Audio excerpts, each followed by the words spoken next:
દોસ્તો, હું પહોંચી ગયો છું રમીલાબેન સેલડિયાના ઘરે. ઘણા દિવસથી મળવું હતું. આજે મુલાકાત થઈ ગઈ રમીલાબેન સેલડિયા સાથે. જય સ્વામિનારાયણ. સહપરિવાર સાથે આવ્યો છું. આજે રવિવારનો દિવસ દોસ્તો, નક્કી જ કર્યું હતું રમીલાબેન સેલડિયાને મળવું છે ને મળવું છે. રમીલાબેન સેલડિયા દોસ્તો મારી જેમ વિડીયો બનાવે છે. રમીલાબેન વિશે વાત કરું ને, કદાચ તમે પણ જોયો હશે, ન જોયો તમારી સામે આવે તો ફોલો કરજો. યુટ્યુબની અંદર પણ એની ચેનલ છે, સબસ્ક્રાઇબ કરજો. રમીલાબેન સર્જરી કરેલી છે પગની અંદર. હવે આપણે પૂરી વાત કરીએ, એમના જીવન વિશે થોડીક વાત કરીએ આપણે. રમીલાબેન પોતાનું જીવન એક પગે જીવે છે દોસ્તો, તમે જોઈ શકો છો. એક પગ નથી, કર્મને આધીન છે આ બધું. ભાગ્યમાં જે લખ્યું હોય તે થવાનું છે.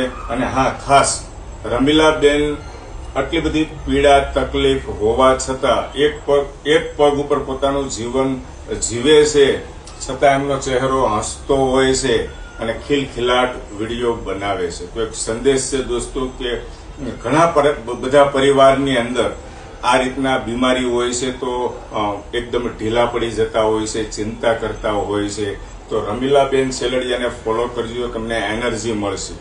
ઘરનું બધું જ કામકાજ કરે છે. એમની દીકરી છે, એમની દીકરી બીજા કામમાં વ્યસ્ત હોય ત્યારે રમીલાબેન એક પગ પર ઊભા રહીને, સાઈડમાં હોકર છે અને રસોઈ બનાવી નાખે છે. શાકભાજી સુધારતા હોય છે, ઘરનું બીજું ઘણું બધું કામ કરે છે. સાડીનું કામકાજ લાવે, ટાંકવાનું વગેરે વગેરે. તમે હમણાં વાત કરી, કયું કામ પેલું લગાવવાનું? સતારી વાળું અને કાચ ટાંકવાનું, એવું બધું. કાચ ટાંકવું બ્લાઉઝ માં કોઈ આવે, કોઈ પરવાનું હોય એના પરવું, હાર બનાવ્યા. બેઠા બેઠા એકદમ ઉદાસ રહેતા નથી, કામ કરે છે. સાડીઓ બનાવું તો 700 સીટ કાપવાની હોય, 150 સાડી ચકેલવાની હોય. એક સાડી કોઈ નકેલવાનું દઉં.